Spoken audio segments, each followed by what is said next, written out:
Welcome to Riches and Rags. I am your host, Tyler Delao. Thank you for joining us today. And today we have our guest, Val Delao. Some of you may know him. Some of you may not. He is from the Val Delao Show way back in the day. I think. Don't say way back. Not way back in the day. Although it was before you were born. What year were you born? I was born in 93. Oh, my God. I have socks older than you, and I'm wearing them today. Do you really have socks older than the 90s? That's correct. Wow. Mine don't last that long. You don't have any socks at all. Yeah, I do. I'm wearing my socks right here. Today you have socks, but sometimes you don't have socks. Sometimes I don't. I do like to go barefoot. So your show, what year did it start? Do you remember? The Val Delao Show. It was actually not, it didn't have that name. In the beginning, there was a word. Oh, I'm thinking of the Bible. No. In the beginning I was very young. I was 22 years old, 23, something like that. And the show, 1961, I believe. And we put the show on the air, but there was really nothing to speak of because I had never been on TV, and I had somebody who was directing my show who didn't understand a word of Spanish. But I thought that it would be necessary, it would be nice to have a show in Spanish and invite performers, whomever they may be. In the beginning, I used to start the show with local people, local mariachis and trios and singers and whatever. And in fact, I'll tell you what happened one time. I started the show. Luckily, I can play the guitar, and I used to do some singing because one day I invited some singers and performers or whatever on the show, and nobody showed up. Oh, that's And in those years, the shows were live because there was no videotape in those years. Okay. And the only thing they had was 16-millimeter film. So I did the show. I started the show, and I had nobody to present. So what I did, I had no choice but to grab my guitar and sing a song between commercials. And every time I did a commercial, after that, I would grab my guitar and sing a song. And luckily, I started with a half-hour show. But within a few months, the show gravitated to one full hour because the show became very popular. And I think that what happened was not that it was so popular in a sense, but I think there was a vacuum needed for New Mexico in the beginning for Spanish-speaking people because there were nothing but shows in English, but there's nothing in Spanish. So you were a trailblazer. Exactly. I was a breaking pioneer. Down walls. Pioneer, breaking down walls.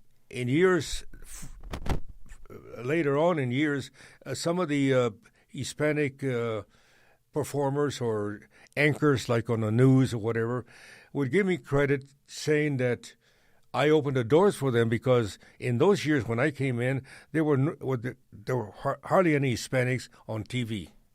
And so it helped everybody and me. And, of course, the show was locally for New Mexico and parts of Colorado and Arizona for the first, first 13, 14 years. So what about when did you start feeling famous? Like, when did you feel recognized? When did the show start to take on its wings? Well, let me tell you, that's a good question because I thought that if I was going to be on TV, within a year or two, people would be talking about me and they would recognize me or whatever. Nobody recognized me for the first 10 years. Wow. In fact, I used to have a landscaping company on the side, and I would be mowing lawns. And the ladies, I was hoping that one of the ladies who hired me to mow their lawn would recognize me, and they didn't. Except one day, I was mowing the lawn of this lady, and she was the wife of an attorney. And one day she came out to me and she said, I was mowing the lawn. And she said, you sure look like that fellow, that young guy on TV. Are you him? And I said, oh, no, I'm not. Because I was embarrassed that I was mowing the lawn at the same time I was on TV. Hmm. But later on, I recognized that that was a wrong attitude. Okay. So I said, I am. Okay. And then after about a year and a half, I sold the landscaping company that I owned, that I had started, and I went full-time with TV. That's awesome. Big mistake. Oh, Because had I continued with the landscaping company, I probably would have become a millionaire within a few years after that. But because I liked show business and I was a singer and I would play the guitar, etc. What I did do thereafter, after a few years, I started a production company and a booking company. And I think I've told you that before. And I started booking acts in New Mexico and all over. And before you know it, I was breaking stars from Mexico, like Vicente Fernandez, who just died a few months ago, and Pedro Vargas and Los Panchos and those type of headliners. And I would take them to New Mexico, Salt Lake City, Chicago, wherever, Kansas City, Las Vegas, whatever. And so being rich wasn't the top priority for you. no, it never has been for me to be rich or even famous. Well, okay, so this is a good point. We have our first comment too, and it's right up this alley because we were asking for people to comment or message at us, and it's Liver King's reaction video, and our director Cameron brought up a good point. They may be putting the comment directed towards Liver King, but we're going to assume it's at us because it's our channel. And what Frosty says is he says, "How are you not famous?"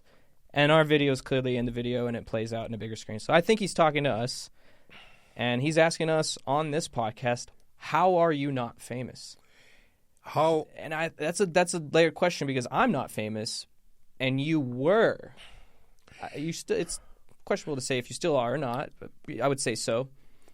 Fame is a very elusive term. What is fame to you? Nothing. Nothing. Nothing. They asked Charlie Chaplin one time, Okay.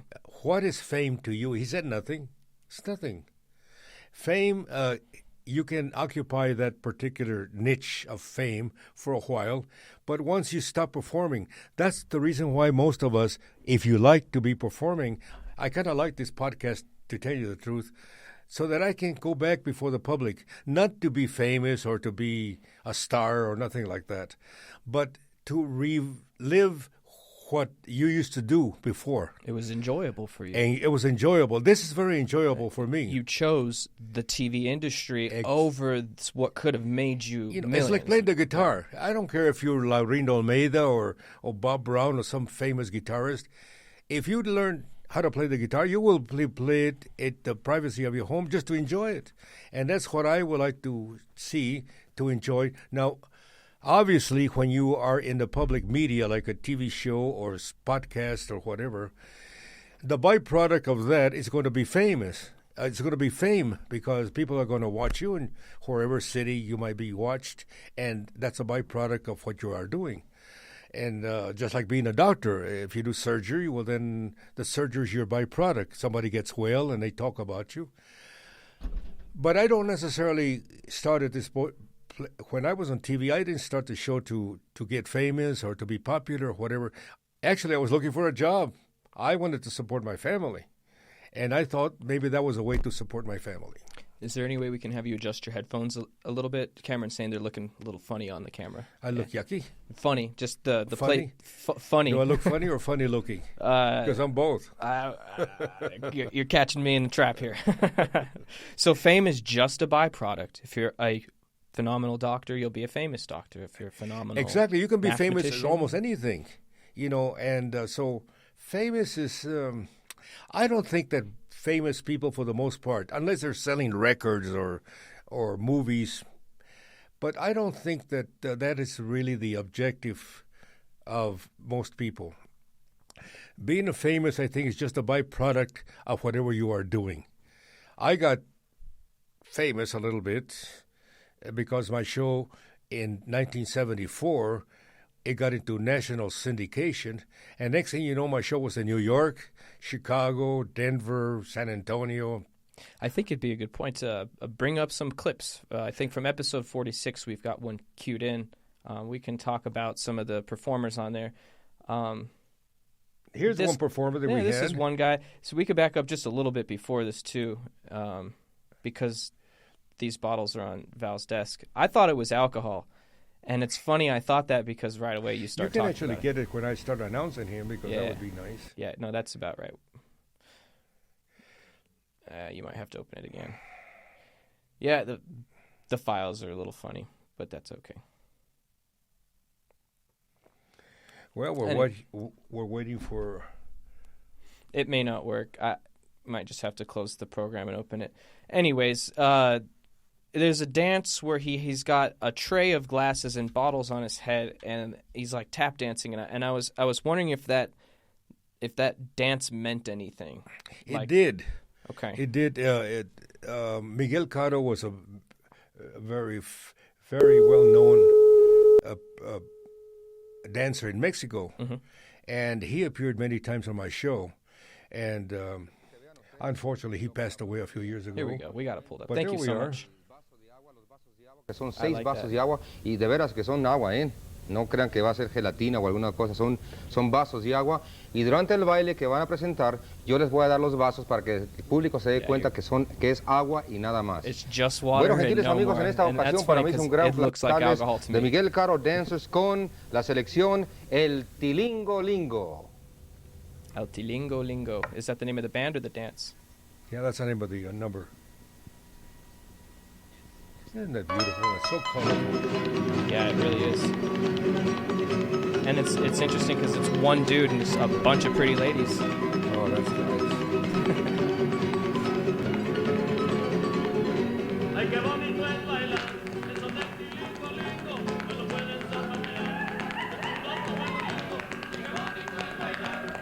So it's definitely skillful. I would be hesitant to even try to practice that. I mean, the glass would break. Maybe practice with plastic. I don't know. It's very impressive. I had some comments from the public one time on this particular dance. They asked me if he used some kind of glue to glue the tray to his head. That was just strictly equilibrium. He was balancing it. There was no glue? No, nothing.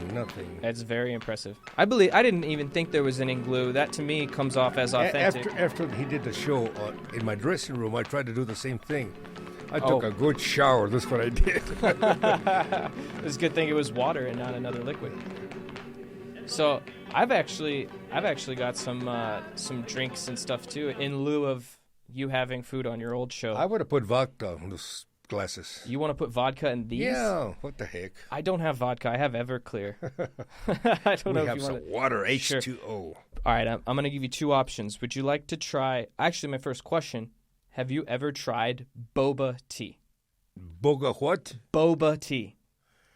Is that like bossa nova or what? No, it's an Asian tea with tapioca in it. No, I haven't. Would you like to try the green matcha or would you like to try the lavender?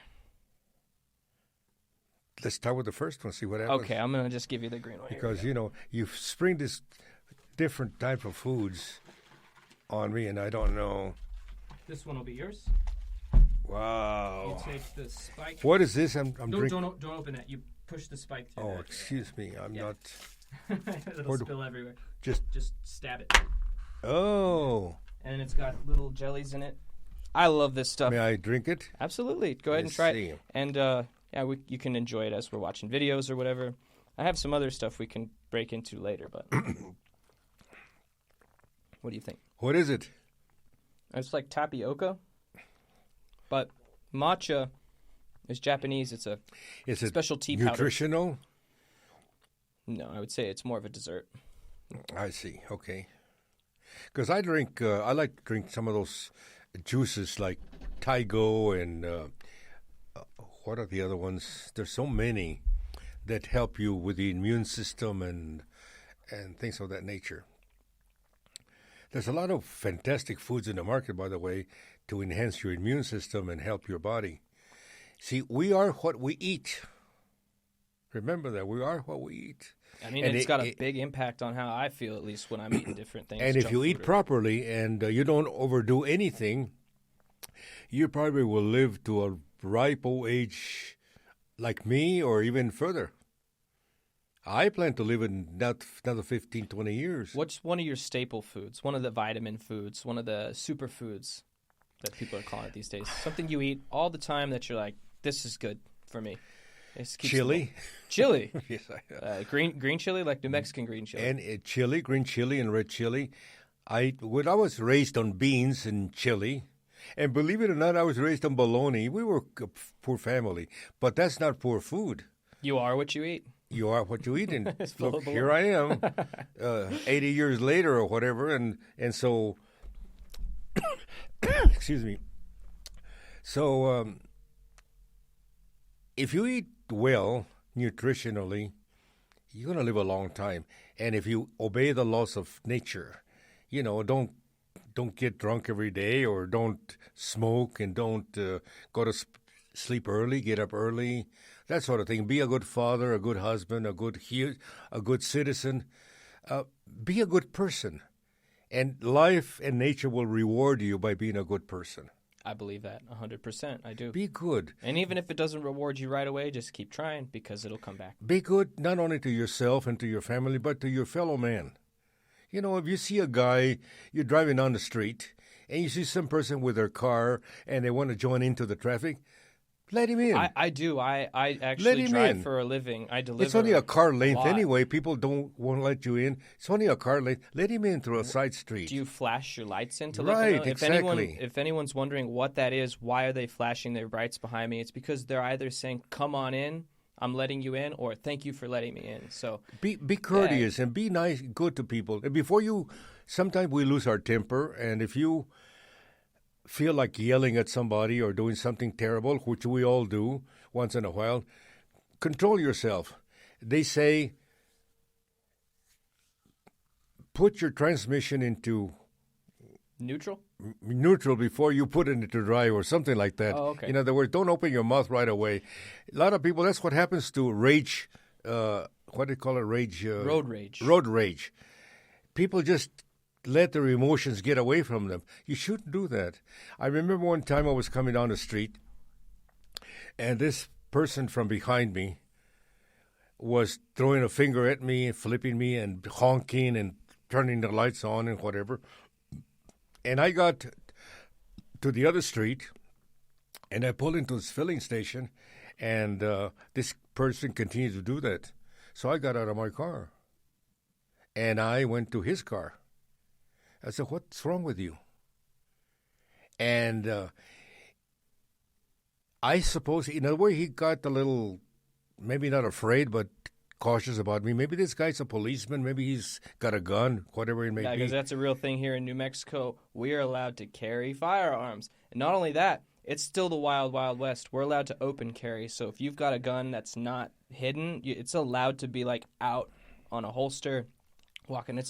It's a different world out here in New Mexico. That's right. And this fellow apologized to me, actually. He says, "Oh, I'm sorry." He says, he gave me some excuse that I don't remember. Talking about that, one time I was moving from one store location to the other store location, and I started to move my products and whatever, and I had a gun. I always had a gun in my store. What kind of gun was it? 38 special, a 38 loaded. Is that a handgun or a rifle? It's a handgun. Okay. It's a handgun. It's a revolver. And when I was moving from one place to the other, I put it on my belt, and I strapped it to myself. And here I had a weapon with me loaded. Yeah. And when I walked into the other store, there were a lot of people there, and they saw me walking in with a revolver on my hip, and they didn't say anything, but they were kind of following me around.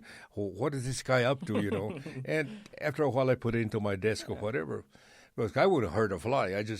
I think that my advice to humanity is be good, be patient, and I saw something beautiful the other day on a commercial of all things.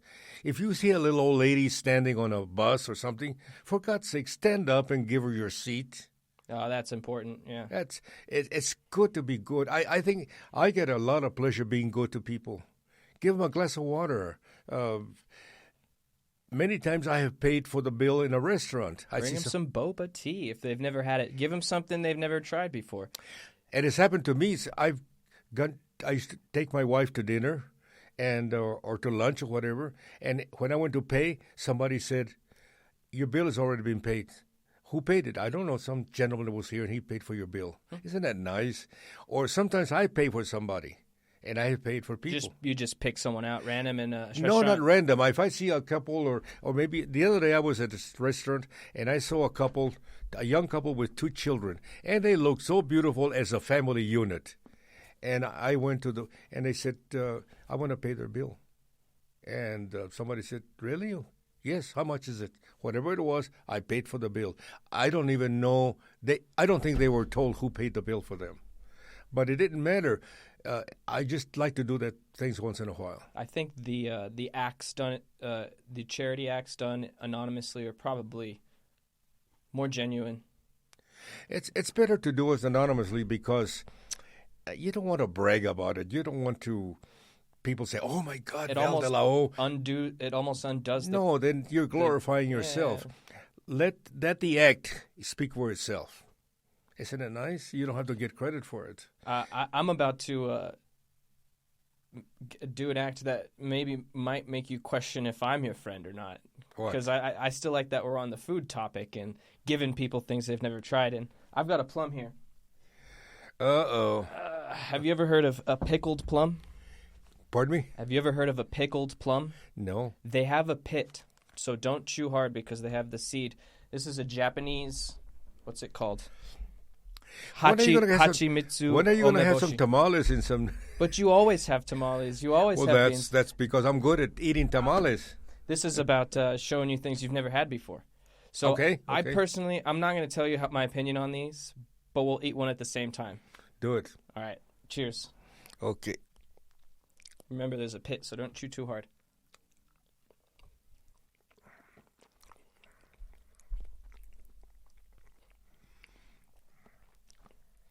If you need to spit it out, spit it out. It's so gross. What the heck is it?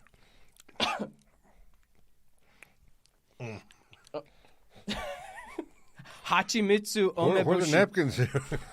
Sorry, I forgot to bring those in. I don't like it. Hachimitsu-umeboshi. It's a pickled plum. I think it's one of the most disgusting Is it Japanese? things. It's Japanese. No wonder the Japanese lost the war. Oh, man. So the boba's good. The matcha's good, right? This is good. The plums are bad. What does it taste like? And the Japanese women are pretty. Describe the plum. And the Japanese people are wonderful, all of them. But that particular thing that you gave me, I don't know. Cleanse the palate a little bit. I have another one.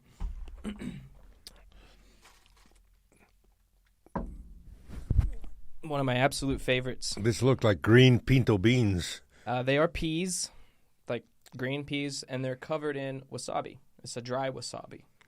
Just one or two? Well, you can have it just a few of them. Try not chewing them. Try to just get the flavor. I think it's one of my favorites. Because it's spicy, right? What's the name of it? Wasabi peas. Wasabi peas. I like these. What's it taste like? Like wasabi peas? You've never had any of these before, I got you right? on that one, huh? Yeah. You know what's amazing about that? People say, have you eaten frog legs? And I say, yes, I have. What did they taste like? They tasted just like chicken. They kind well, of if they're going to taste just like chicken, why don't you eat chicken? Why do you have to eat frog legs? Yeah, and I've eaten a lot of things: rattlesnake and alligator and all kind ants, grasshoppers. I've eaten all those things, not necessarily on purpose. I've been to parties and I've been tricked. I've been tricked like you're tricking me today. And I would. That's not good. One day I went into this party and had little cubes of chocolate or even whatever it was, and I started eating one couple of them, and the lady said to me, "Do you like those?" I said, "Yeah, sure do." They were kind of crunchy. And she says, "What are they?" She says, "Grasshoppers." Covered in chocolate. Yeah. Were they weren't the shape of grasshoppers, though. No. It was a little cube, and the grasshopper was within. Ugh. And maybe it was even parts of the grasshopper, But I enjoyed them. It's protein. The stomach, as a doctor, I can tell you that the stomach doesn't differentiate what your eyes are seeing. The stomach doesn't see whether it's a grasshopper or a buffalo or an ant or whatever, a bug. The stomach, all it does is digest whatever you're eating, and it separates it into protein, sugars, carbohydrates, or whatever. And that's it. The stomach will digest almost anything, except a bullet. Because when I was a child, I ate a bullet. Was it a bullet shell that had already been shot, or it was still had the gunpowder? No, it was a real little 22 short bullet, and I swallowed it. Was this also given to you in a cube of chocolate? No. You need to be careful taking candy from strangers, right. Uncle No, Val. I was a child, and I was, you had children, they eat things off the floor or whatever. I don't know where I found the bullet, but anyway, I swallowed this bullet. Again, we're in the Wild West. He's a kid. He's crawling around on the ground, and there's just bullets on the floor. I ate the bullet. Shot or not. I ate the bullet, and my mother got very scared about that. So she took me to the doctor. I don't even know we had doctors in those years. Well, somebody. Maybe he came to your house. No. Well, the doctor used to make home visits here. Anyway, the doctor said, don't worry about it. He says, just make sure he goes to the bathroom in a few hours. The bullet will be out. And sure enough, I had a bang. I went to the bathroom. Yeah, a good rule of thumb is if it's not like poisonous or toxic. No, because it was encased. The powder was inside the bullet, and so nothing happened to me. And I have heard people eat other things as well, and you just a coin, for example, as long as it's not too big. Don't eat coins. But whatever you may eat, it will go through. If the stomach cannot digest it, or your system, because the small intestine is also part of the digestive system, and then if it doesn't, eventually you'll pass it through. In fact, that's what poop is. Poop is the part of the food that we eat that the body will not digest or cannot digest, and it serves as a broom to that's what we call fiber. It goes through your large intestine, and it kind of acts like a broom to take out from your body the feces of your body, and that's how we all poop. Right on. Just in case nobody knew how that worked. Yeah. What? Just a regular digestion. If it fits through the esophagus, it's probably all right. I mean, it's getting lodged in the throat. Eating things like broken glass. Oh, you don't want to do that. Like no. Things that, I ate a fly one time. You ate a fly? Yeah. And you were fine, right? What? You were fine, right? Oh, sure. What I was doing, I was singing. I was lying on a cot, and I used to be in a habit of lying down on a pillow, like horizontally. And I was playing the guitar, and I was singing. And all of a sudden, I had a high note, and I wanted to hit the high note. So I took a big breath of air, and at that moment, a fly was flying on top of my mouth, and I swallowed it. And I tried everything to get rid of it by coughing, by putting my finger in my throat. Nothing happened. Finally, I just and I swallowed the fly. There's nothing you can do. Can you imagine that poor fly when it went into my stomach? The stomach is full of acids. That's where digestion begins. And you digest your food through digestive enzymes and all kinds of things that we have in our probiotics, whatever we have in our stomach. Sounds like I like these. Bad nightmare. You like the wasabi piece. Mm-hmm. Yeah, get this. This is disgusting. Get this out of here. Don't give me those Japanese, whatever they are. Yeah. Actually, this is a good jumping off point. We can finish up a little bit of the snacks with the fortune cookie. I think get a little bit of wisdom. I like fortune cookies. I'll let you hit it, and I'll hit the gong at the same time. Okay, here we go. This is the time of the fortune cookie, folks. There it is, the fortune cookie. All right. Let's see what we got to say here.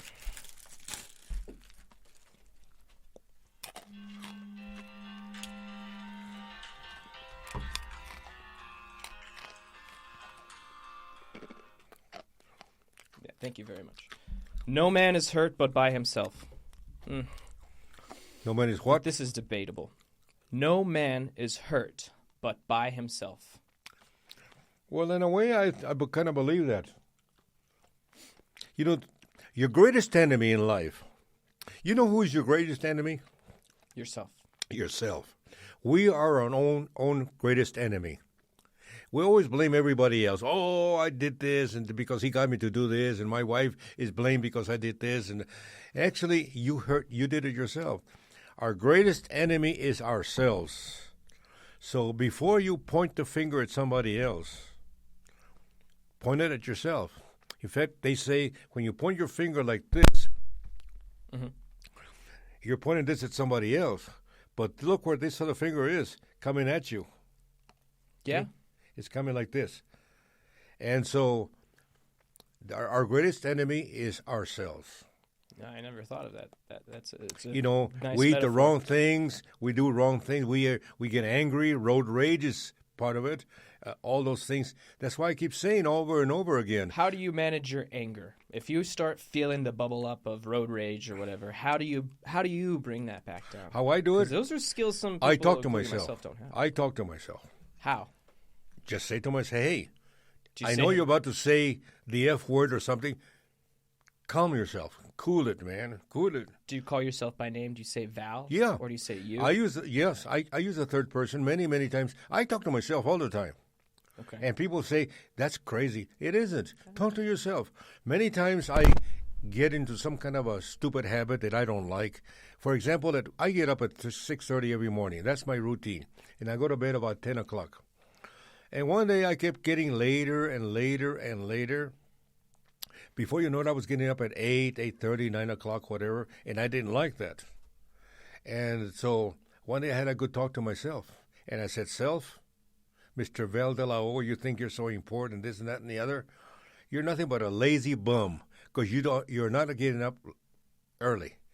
And so I scolded myself. And I put a big sign at the end of my bed and said, get up early, you bum, or something to that effect.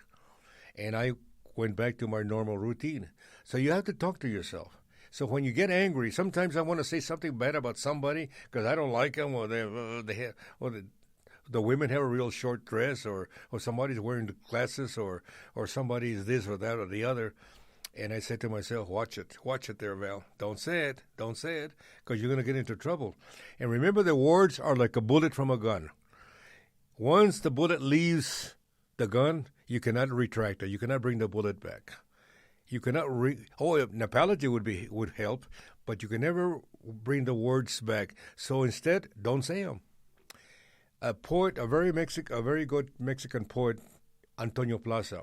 I used to read his poetry many years ago. And he said in one of his poems, he says, think bad about everybody else. Think better about everybody, but talk good about everybody. Think bad about everybody, but talk good about everybody. Think about that. This is a similar saying that it's your friends or your real best friends will talk shit to your face. They'll tell you to your face what's wrong with you and how you need to fix it. You're fat, you're lazy. Just like how you talk to yourself, your closest friends will tell you that to you. And then behind your back, they'll talk good about you. They'll say things to your friends. Oh, he's a good guy. He's polite. This and so your best friends will talk shit to you to your face, and they'll talk good about you behind your back. Well, and I'm fake friends will do the opposite. One of my professions was being a doctor, and I used to teach not a medical doctor, but a naturopathic doctor. And what is a naturopathic doctor? A naturopathic doctor is a doctor that teaches and practices naturopathic medicine, which encompasses like acupressure, acupuncture, nutrition, iridology, kinesiology. Okay. Those are the things that a naturopathic doctor is trained to do. And you also you went to school for that? Oh, yes. Okay. Almost 3 years. Okay. And you get a degree in naturopathic medicine, and you become an ND. A medical doctor's MD. I was an ND. But it's an umbrella title that covers, like I said, iridology, kinesiology, nutrition, acupuncture, acupressure, all those things. And I forgot what I was going to tell you. Something about being a doctor. Yeah, I don't know what you were going to tell me. Oh, yes. And so I used to be a teacher, and I taught Spanish and English. And so I have the tendency, when I notice something in English or Spanish, like I did a while ago before we started the show, is that I notice you left one word out of a paragraph that you wrote to me in Spanish. And by the way, I congratulate you on your Spanish. You're very good. But I do that. But before I mention it to the person who did it, I asked their permission. Didn't I ask your permission a while ago? Oh, yeah, you said, do I have your permission to correct you? Exactly. That's don't correct anybody unless you have their permission first, because some people might not like it, and rightfully so.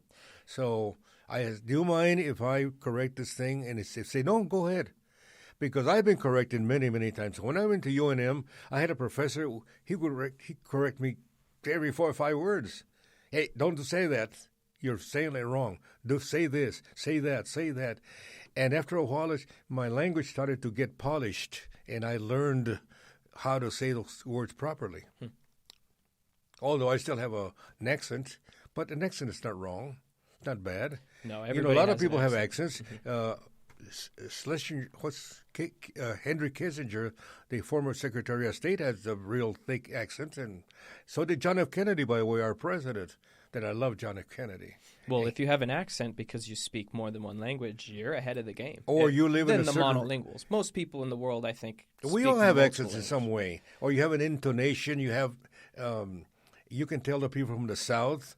Or from the North, or an Hispanic person, or whomever. I had a real good friend of mine who was a very fabulous doctor, Dr.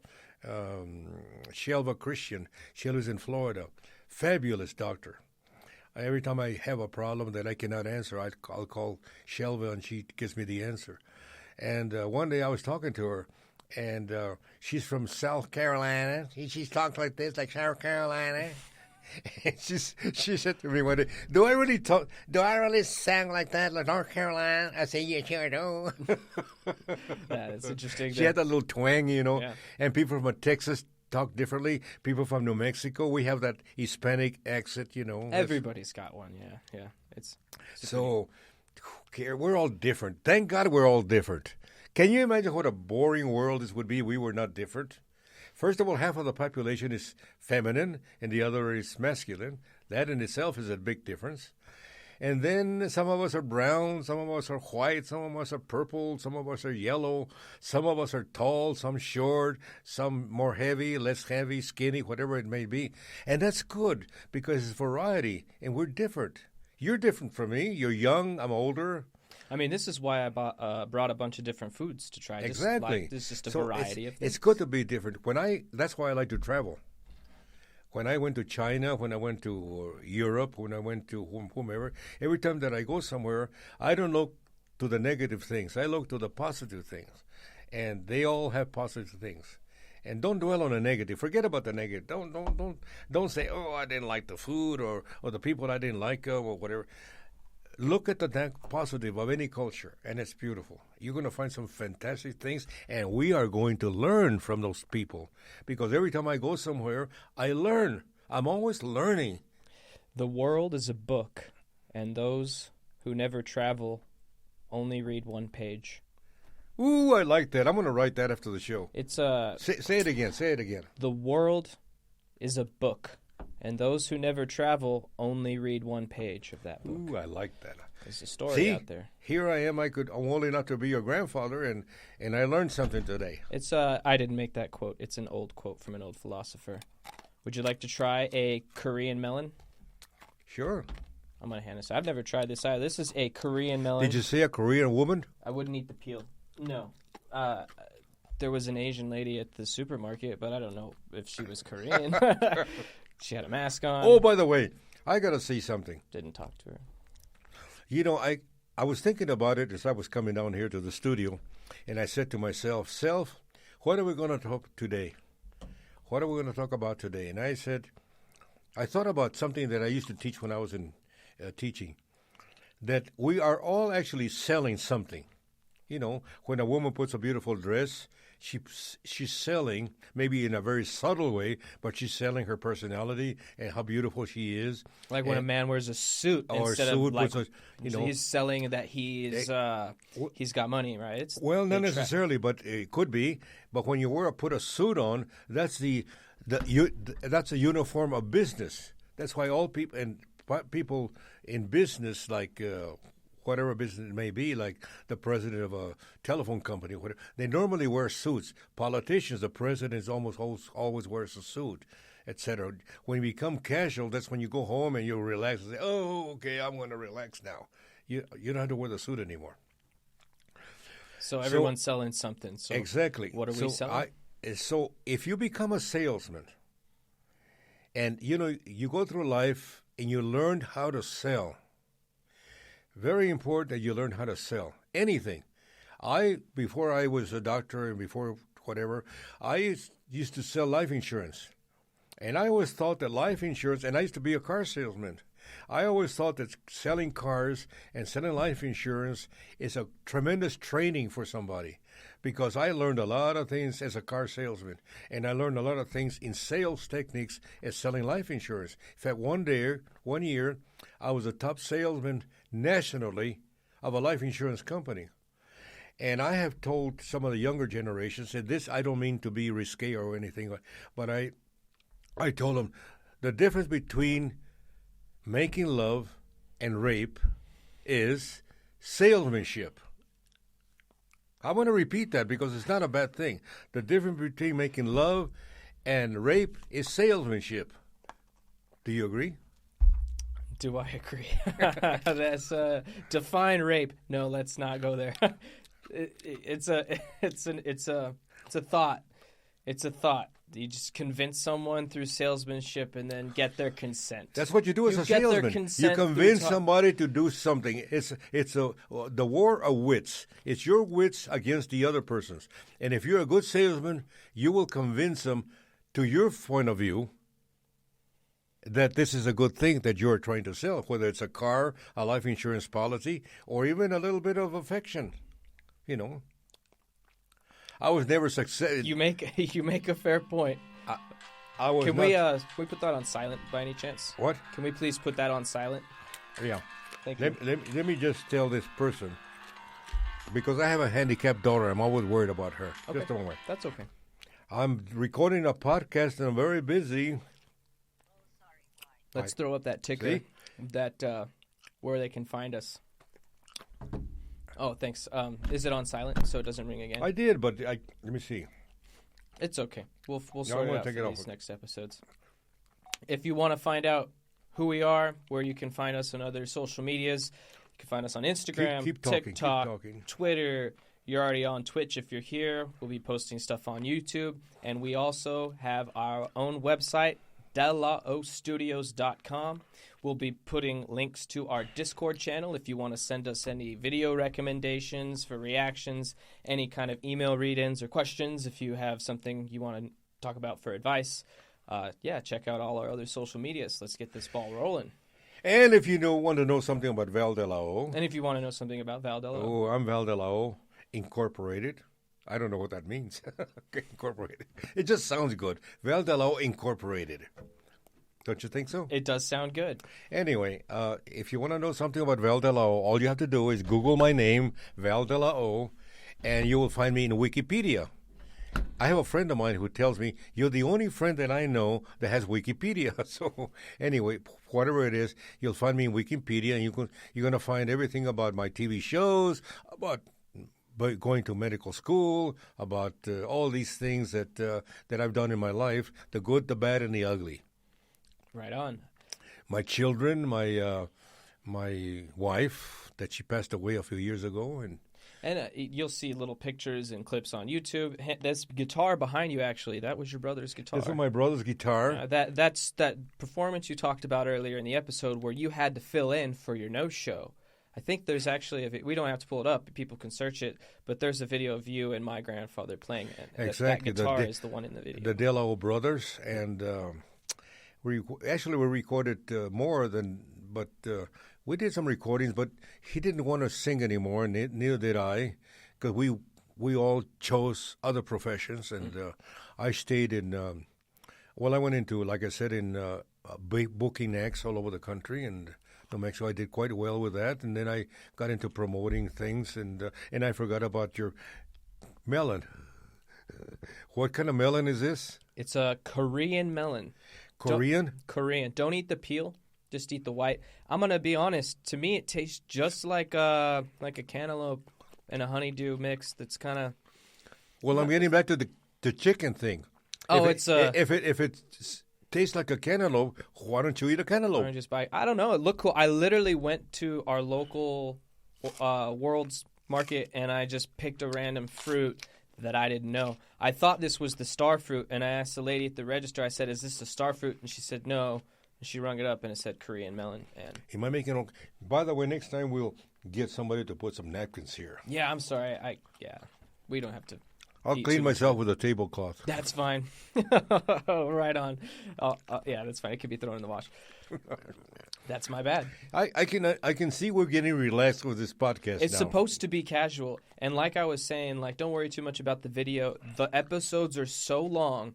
People tune into podcasts because it's a type of media they can consume without watching the video. You know, they're driving at work, or they're like, you know, studying or something, and they just want something to listen to. So a lot of the time they're not even. Where can people register or subscribe, or how can we keep track of the people that may be looking at us or listening to us? There's many places where you can subscribe or find us. You can sign up for our email list at delaostudios.com, and once we start cranking out emails with new videos, new content, you'll be in the know about that. Subscriptions on YouTube help. Subscriptions on Twitch help. Just general, all the social medias at delaostudios, at Riches and Rags podcast. You can tag his name, Val Delao. You can tag my name, Tyler Delao. The more stuff we put out, the more stuff will start to show up for you guys. Ooh, I like that. And by the way, yes, we ought to tell people that in the near future we might have a podcast in Spanish. We'll attempt it. Porque yo hablo español.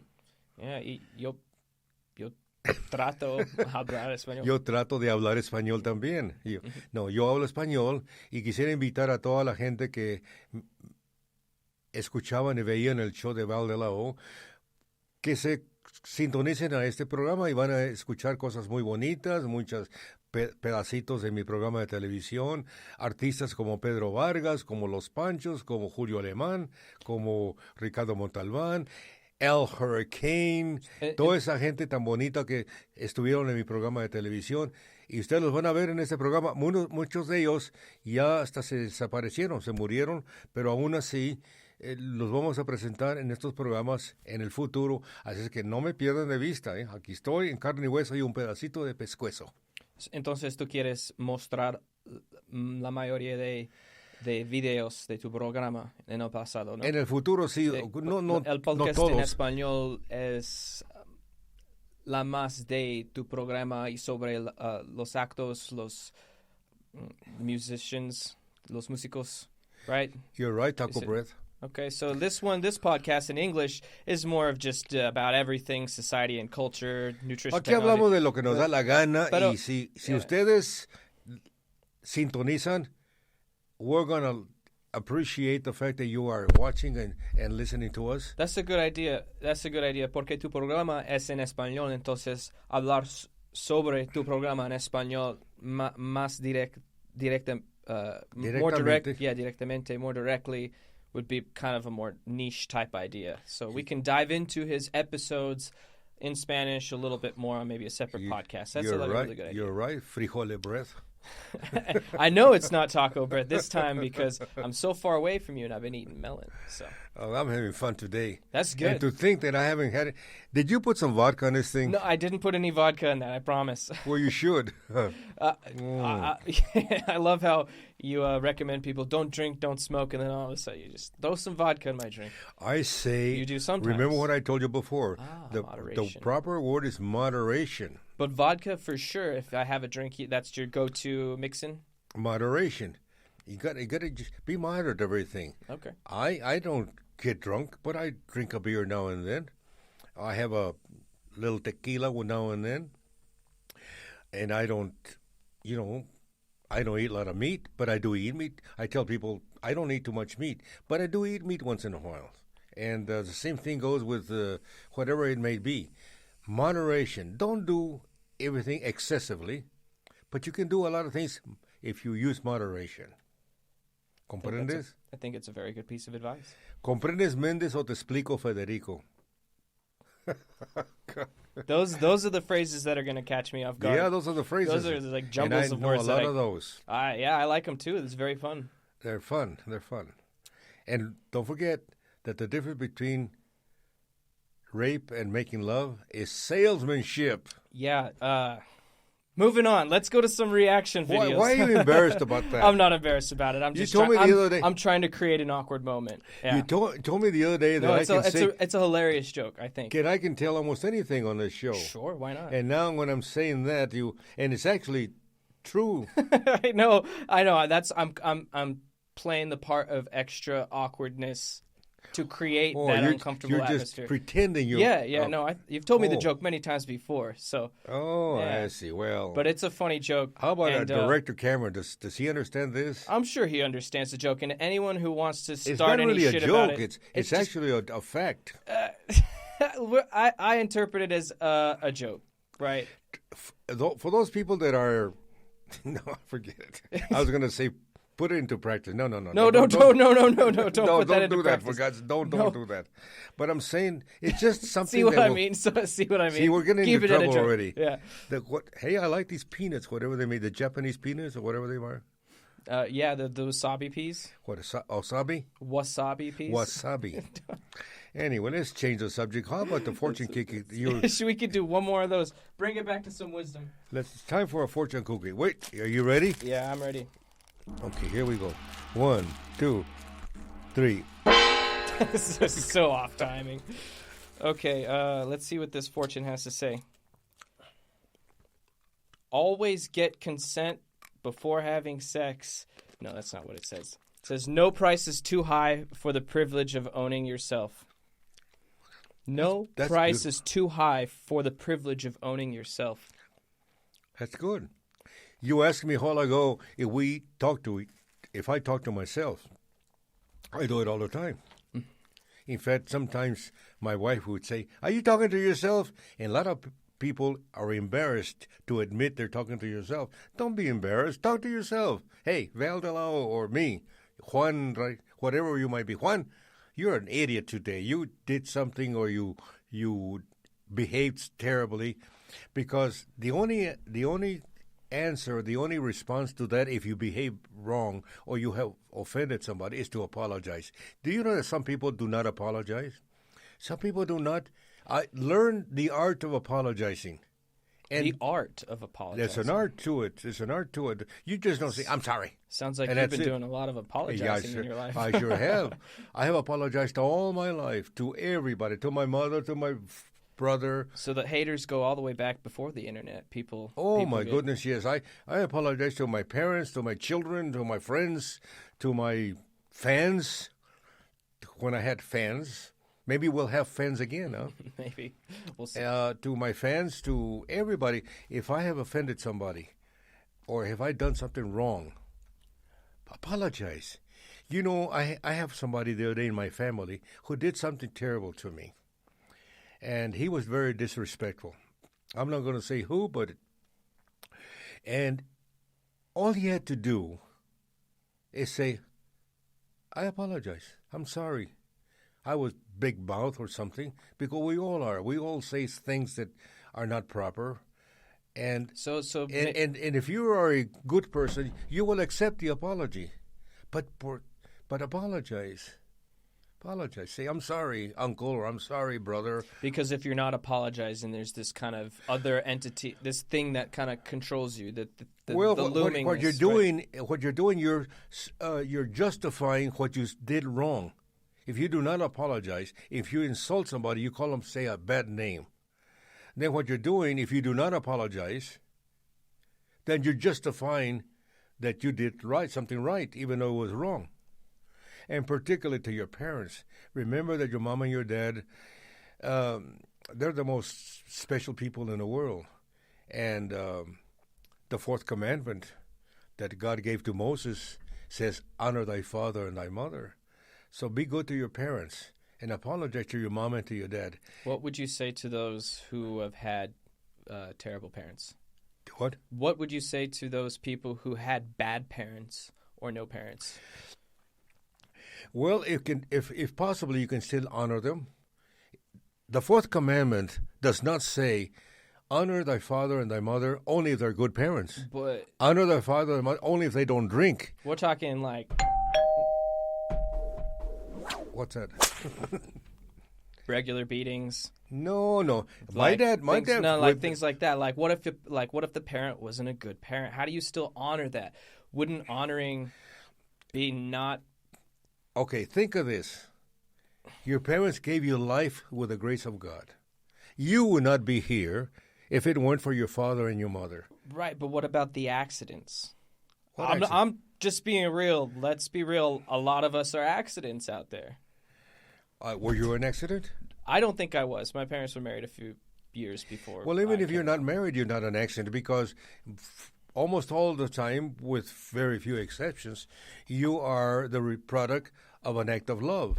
Because most of us are, well, all of us were the result. Unless someone didn't do the selling very well. Well, it's possible they didn't. They weren't a good salesman, and then that was not quite an act of love. But that's far and few between. You know, that's. But that's what I'm asking. What would you say to those who maybe have had unfortunate circumstances? Like, how do you honor someone? Use common sense, evil? and if you feel you cannot do it, don't do it. But I would say, for the most part, honor your father and thy mother. My dad used to say, and the older I get, the more I believe this is true. He would say that the closest thing we have to God on this land is our father and our mother. Now think of that. It might sound superstitious, but not superstitious, but superficially. Okay. But it actually makes sense. Who's the woman that loves you more than anything in this whole wide world? I mean, typically a mom, right? Your mother. Your mother. And who is a man that loves you more than anybody else, any other man? My husband. I'm just playing. I don't have a husband. You look quite shocked there. You're looking around like, where am I? I'm going to hit you in the head. Here's this gong. We're going to use your head as a gong. The man that loves you more in this whole wide world is your father. Okay. And so those are the people, the most special people in the world for all of us. Now, they're not perfect. We are all imperfect humans. Remember that. We're all imperfect. Somebody was telling me one day, well, that priest this or the priest that or the Catholic Church or the Protestant or the preachers or whatever, they were talking about that. I said, ignore the negative part of it. These people are still doing God's work. And we need to recognize those things. Speaking of God's work and loving something and things coming together, remember last episode we talked about robots and robot sex? And like the idea of like, would they do it with us? Would they do it with each other? Something came up for me, and that Amica robot, she actually says for herself, and it's a fun little bit if you want to put your headphones on so you can hear what she has to say. But I see a rabbit here. Hello there. Do you have a boyfriend? so I do not have a boyfriend. He asked if she has Are a you boyfriend. asking for a friend? I'm asking for me. I see. And there's a bunch of people. Unfortunately, I am not on the market. Robots do not have relations. Do you have a boyfriend? I'll take that as a yes. It's a display. People get to ask the robot questions, and they ask her, "Do you have a boyfriend?" And she says, "I don't." Robots don't have relations, she says robots don't have relations. And I'm still going to go back to Well, some of that's them good. probably will be designed to have relations. But these guys, totally not. Well, you're taking this into another level, but I'm talking about the humans like you and me. I think you're human, aren't you? I would 'Cause believe so. you ask some weird questions, but that's all right. I'm going to forgive you because you're my... What are you, by the way, to me? A great nephew. A great nephew. I'm the grandson of your brother. That's correct. So you're my grandnephew. Yeah, I guess that would work. I love you anyway. Love you too. I don't care what you do. By the way, love, I've said it before and I'm going to say it again. Love is the strongest emotion or the most powerful emotion in the world. If I didn't say it right, but it's the most powerful thing in the world. Well, you and I were talking about psychedelic trips last week, and that's how one of the conclusions I came to after a lot of my experiences with psychedelics, and that's a lot of the same conclusion out there too with a lot of people who do it. Is they come to this source of thinking that love is most important centrifuge of energy. Remember the song, Love is a many splendor thing? Don't remember that song. God, when were you born? Yesterday? Yeah, I wish. Actually, I don't. That'd be terrible to be born yesterday. At least I got to play outside as a kid without Do you a know who mask. Frank Sinatra is? I know who Frank Sinatra is. Oh, my goodness. You do, huh? Yeah. I bet you don't know who Los Panchos are. Don't know who Los Panchos are. Do you know who Val Delao is? Not a clue. Not a clue. Well, it's me. Oh, shit. It's me. Well, But, it's amazing how that's why people like you and people like me in these different age categories, we have to get each other, to get together. And you, a young person, and me, an older person, we need to get together. That's why I enjoy my time with you because, if you want to feel young and you want to learn younger things like the internet or cell phones, whatever it is that you would like to learn if you're older than like I am, hang around with young people. My brother, your grandfather, one time, he told me this story. He was at Walmart, and he had a cell phone, and he was trying to text something or do something on his phone, and he didn't know how to do it. So there was a child walking by him, must have been about 10 years old. just a random He kid. said, little boy, yes, sir. He says, can you help me with this? How do I do this? And the little boy got the phone and said, there it is. You do it that way. A child 10 years old was teaching a man 65 or 70 years old how to use the phone or how to text or whatever. It's fascinating. We all learn from each other. It doesn't matter whether you're old or young or you're rich or poor or you're short or tall. We learn, and if we keep our ears open and our mouth shut, you will learn something. I hate when somebody goes to a seminar and I'm sitting in the audience of a seminar, and they keep interrupting the speaker. This is like heckling at a comedy show. I don't like that. It's I so don't like annoying. that at all. Yeah. Because you're there to learn. Give the speaker a chance to explain what he's going to explain. He may not be the smartest guy in the world, but he deserves that respect. He in his life navigated his way up to that podium, and you're the one in the audience, and he's the one at the podium, and that's the way it is right now. So, yeah, listen to what he's got to say. He's at the podium. You're right, free holy breath. In fact, when I used to teach, I had a rule, and I would tell my class, I said, I do not allow any interruptions to my lecture. What I will do, about every 15 minutes, write your questions down on a piece of paper, and at 15 minutes, I'm going to open the class for whatever questions you may have of me. And they would ask me things, and I would answer them. And then I would go again, I would continue, because when you interrupt somebody, you're breaking his chain of thought. I call that mental farts. Sometimes I have a mental fart. Yeah, I think we've had a few this episode. We're human. We're human, and we have it now and then. We have a mental fart. But we also can do some pretty cool things too. I think so too. I think that if you're a good person, that's what the vibes that you're going to give to people. Sure. Good things. We're not perfect. I'm an imperfect human being. You're an imperfect human being. We're all imperfect. There was only one fellow who walked on this earth that was perfect. Yeah. Santa. Do you know who that fellow was, don't you? Yeah, Santa Claus. Santa Claus? Yeah. Okay, you say so, but I have to say it. It was our Lord Jesus Christ. Yep. You should have been a priest. Maybe you were in another dimension. No, Maybe you are in this one. I didn't have the vocation. I didn't have the what it takes to be a priest or a preacher or a rabbi or whatever it may be. No, but I do believe in our Creator. Do you think the Vatican has secret documents? Probably. What do you think the Vatican might have that they're not? I haven't telling us? got the slightest idea. But do you think there's definitely some stuff that they're not telling people? Probably. You have things you haven't told anybody yourself either. I have secrets. We all have secrets that we will take to our graves. Are you sure you don't want to confess any secrets? Pardon me? Are you sure you don't want to confess any secrets now? Let me see. Under the A. Have you ever read any documents that were classified or anything like that? No. You were never shown anything? I have some that have come out in a newspaper or whatever, but I'm not too curious about them anyway, because if somebody else read them and they were real bad, then maybe I don't need to read those documents.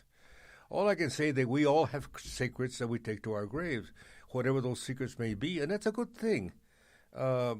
I think we're all entitled to our privacy. We're all entitled to our secrecy. And, and we're constantly lying. People don't realize that we're constantly lying. And little lies, not big lies. We're always lying about something. For example, if you go to a party and this lady wearing this ugly dress that you think is ugly, and she says, "Val, do you like my dress?" What am I going to say to that lady? "Oh, yeah, it's beautiful. Looks real nice." But in my mind, in my heart, I say, "Oh, that's an ugly dress." Well, but here's, this is a good point. What if, this is what I was saying, your best friend will tell you that shit to your face. What if she doesn't have a good enough friend to say, "Hey, that dress doesn't look so good on you. Might want to try something better on." Maybe everyone's thinking, that dress looks like shit. Someone needs to tell her. So maybe you're doing her an in-service by the white lie. Maybe you feel like you're letting her... Well, I mean, you could hurt her feelings, but you could phrase it nicely, saying like, I don't know how I'd phrase it. I'd probably mess it up. I'm not even gonna try. But why would you want to hurt her if you went to the store? Not that I'd want to hurt her. It's that you'd want her to experience not living in a lie. No, well, maybe she's not living in a lie. To her, she's not living in a lie, and you. But who makes you the decider of what is good and what is bad? I look at somebody with an ugly dress, for example, and I say to myself, "That's an ugly dress." But since I don't wear a dress, in her eyes, it could be a pretty dress. In maybe woman's eyes, is a pretty dress. Just because I don't wear a dress, I can't pass judgment on that. So you're being the judge and jury at the same time. Don't say it. Don't say it. Yeah, if you don't, if she asks you, "Do you like my dress?" I say, "Yeah, it's a beautiful dress," but you're lying because in your mind you're saying that's an ugly dress, But we do that all the time. That's good that we can lie because otherwise we'd be insulting the whole world. I have somebody in my family who bought a brand new car the other day, and I didn't like the color, but I didn't tell him. It's a beautiful car, gorgeous, brand new car. And I look at the color and I said to myself, I wouldn't have bought that car with that color. But then who am I to decide or to judge the colors of other people? Maybe I'm wrong. I've been wrong many, many times. And that's why you apologize. You apologize. Say, "I'm sorry. I thought this and that, the other, so I apologize." Well, it's a very good piece of advice. Is it time for a fortune cookie? No, actually, it's time for some more reaction videos. We can move forward. Well, let's do it. Yeah, we've kind of gone beyond the fortune cookies. Let's play Is It Real or Fake? Recently, China has made I don't know what to call it, a reactor that's it gets like 5 times hotter than the sun. And people are claiming that China has launched a fake sun. It's on the very first page. It's kind of jumbled up. China's artificial sun. So tell me if you think this video is fake or real. Oh, nice. So this is the launch of their fake sun.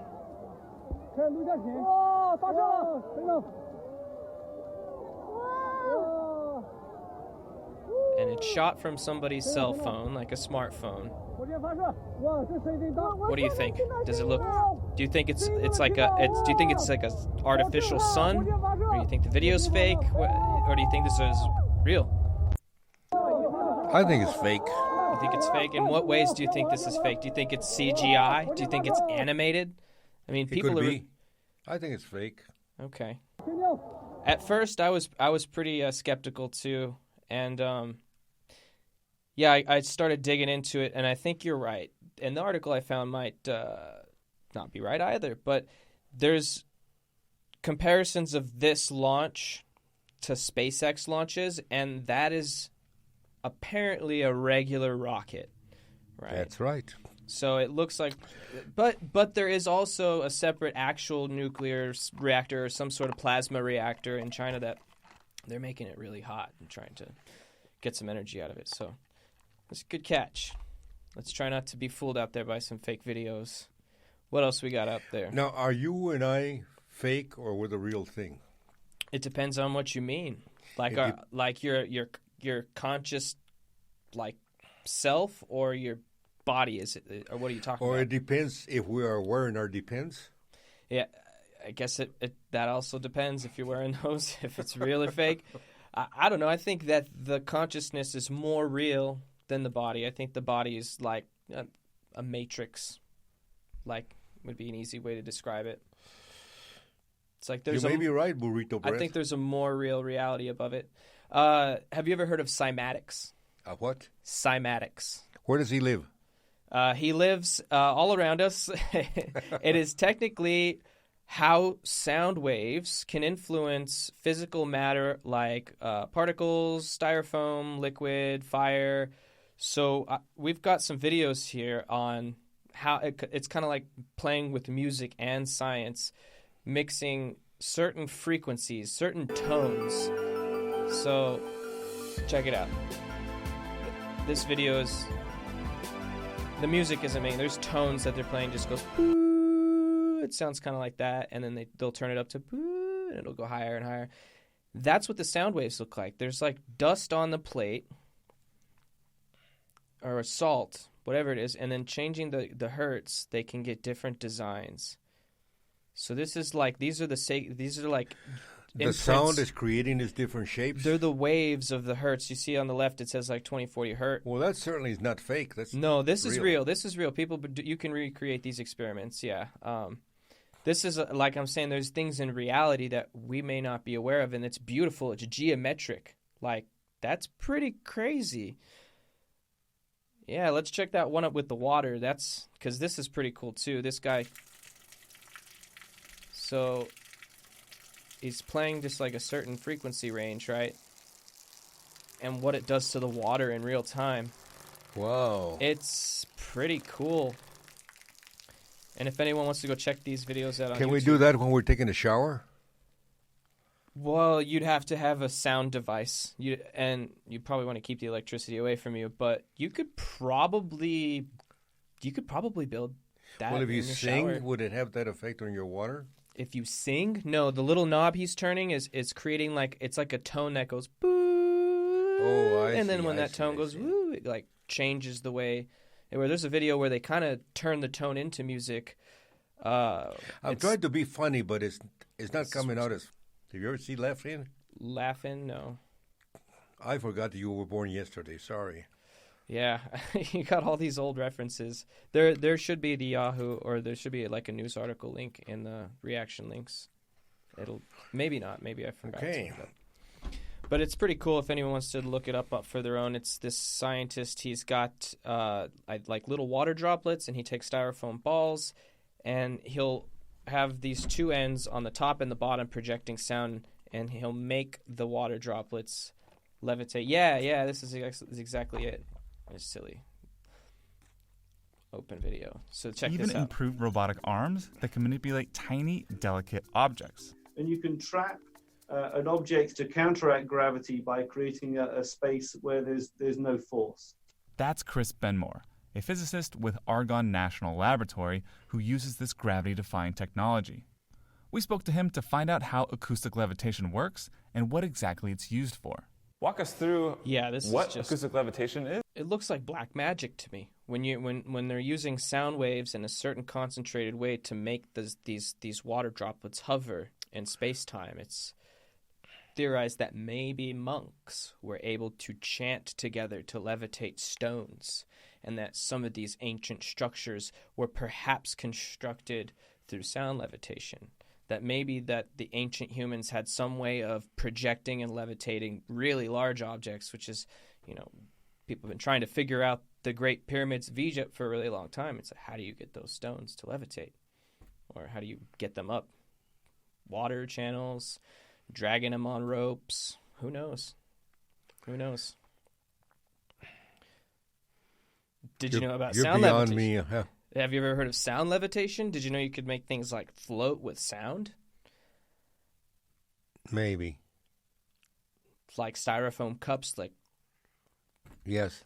See, I think it'd be cool if researchers or engineers could figure out how to put this kind of idea in a tube, almost like how Elon Musk is doing with his tunnels underground. Maybe you could have little cars that just shoot straight through the tubes. I think if you can do it with water droplets and small Why don't things... you change the subject so I can understand what you're talking about?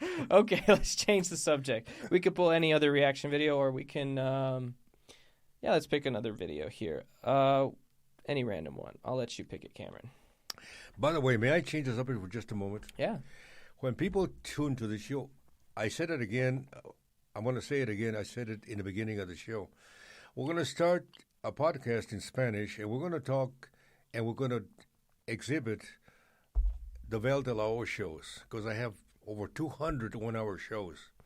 And you're going to see stars like Kirk Douglas, Anthony Quinn, Ricardo Montalban, Julio Iglesias, all those people that were famous. They're still famous, but most of them have left us, and it's good to see them again. That's why I like to see shows like the Dean Martin Show, for example.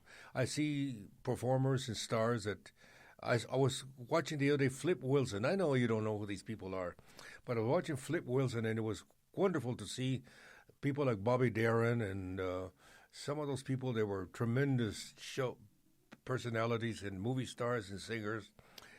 And to see them again, because my show is part of that genre and era. While a person of my age or younger may not know, there's still a lot of older people out there who can clearly remember anyone you're talking about or any of the shows or whatever they were on. So there's definitely... And we learn from these people. If we watch them, the younger people, if we watch some of these other performers, and that's why everybody ought to be watching everybody, not just your age bracket, but other people as well, even from other countries.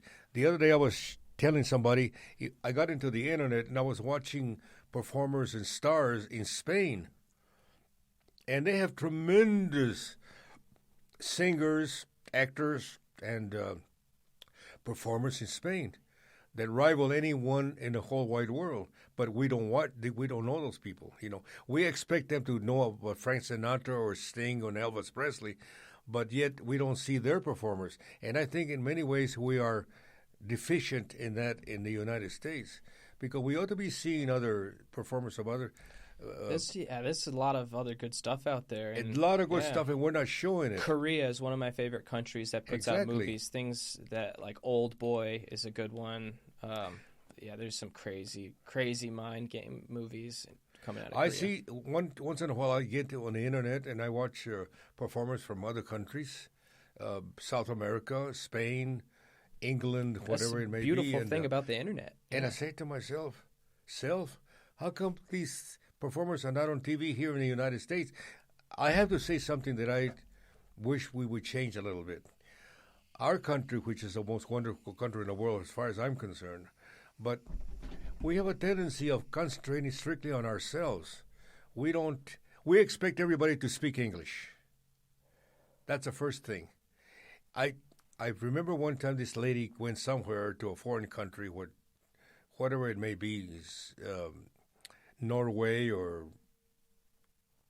Egypt or where it might be, and she got there and she says, "My goodness, there's so many foreigners here." She was a foreigner, not the people there. She was a foreigner. That was one of the best. Yeah, it's a good thing to be a foreigner. Like foods, for example. You go to other countries. You've been to Vietnam and all these places, and they have wonderful foods that we ought to experiment with them. And once in a while, somebody's smart enough to start a restaurant here in the United States with Vietnamese food or Taco Bell or whatever the case might be, and it catches on and becomes a big industry. Speaking of creative industrial ideas brought from other parts of the world, you've talked to me many times about this idea you've had. This is actually one thing I for sure wanted to talk about today. Do you remember your rent a friend idea? My what? Rent a friend. Oh, yes. Yeah.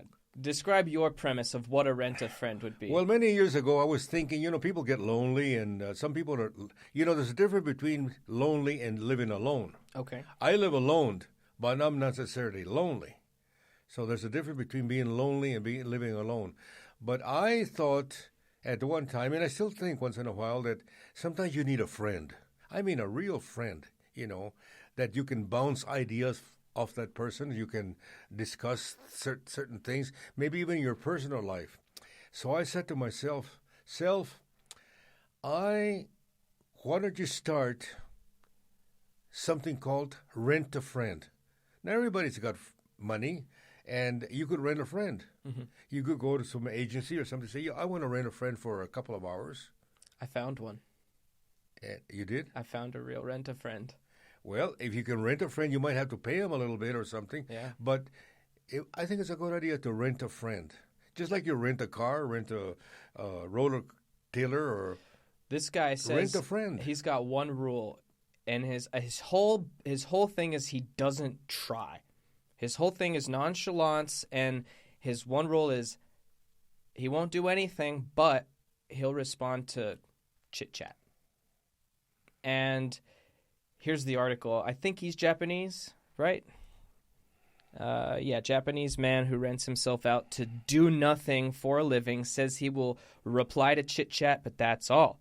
And it almost lines up with what you were saying, like just someone to kind of go and eat with you, the mundane things, watch television with you. Except he's not doing it through a company. He's just simply advertising himself just as any escort would do, He's got 200,000 followers on Twitter now because of it. But, he started by just saying, I'm kind of what you were thinking. I'm just going to rent myself out, but stress that I don't do anything but reply to minor chit-chat. Because I had so many questions.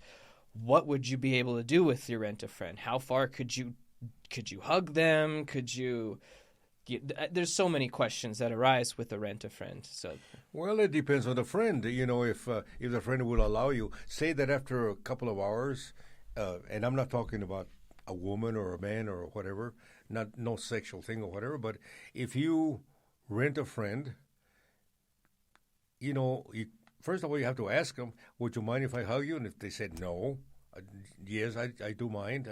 I don't necessarily would. If I was renting myself as a friend to somebody, I do not necessarily want them to hug me or touch me in any way. But I'm talking about words. I'm talking about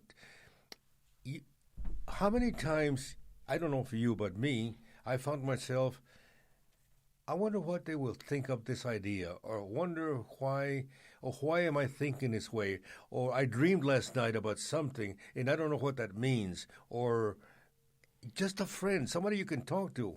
That's what family is to begin with. You talk to your brother, to your dad, to your mother about food, about any subject, and they're your friend. And your mother's your friend, your dad is your friend, your brother's a friend. I know you get along with Brian very, very well. He's your friend. Oh, yeah, he's my brother. And there's been times where we've fist fought. There's been times where we've got along. At the moment, we're pretty cool. So I had a friend, I had a cousin of mine that I loved and I still do. Unfortunately, he committed suicide. But he was a good friend of mine. And we would talk. I remember one time he owned a restaurant in Greeley, Colorado. And I went to visit him. And we got out of his restaurant about 10 or 11 o'clock at night. And I swear, we started to talk. We started to talk about whatever it was. And we ended up in a parking lot of the restaurant till about 2 o'clock in the morning. Oh, just talking? And we were still talking in the front seat of the car. And we used to talk about a lot of things, and we did not agree in many things. But it didn't matter. We were talking. I was a sounding board for him, and he was a sounding board for me. And he would disagree with me, and I would disagree with him. But we would talk about any subject whatsoever, and I liked that. And I think the idea of renting a friend. I'm certainly for rent. If anyone wants to rent Val. If even anybody wants to. By the way, I used to do some marriage counseling. Did you? And how it turns out, that's renting a friend into a kind of a different way. Paying a marriage counselor is like renting a friend? Is that what you're saying? Well, it has its similarities. I'm not a professional marriage counselor. I had no license, nothing like that. So they but came when to I you was as a friend. But when I was practicing naturopathic medicine, Once in a while, I would have a couple that would come to see me about problems.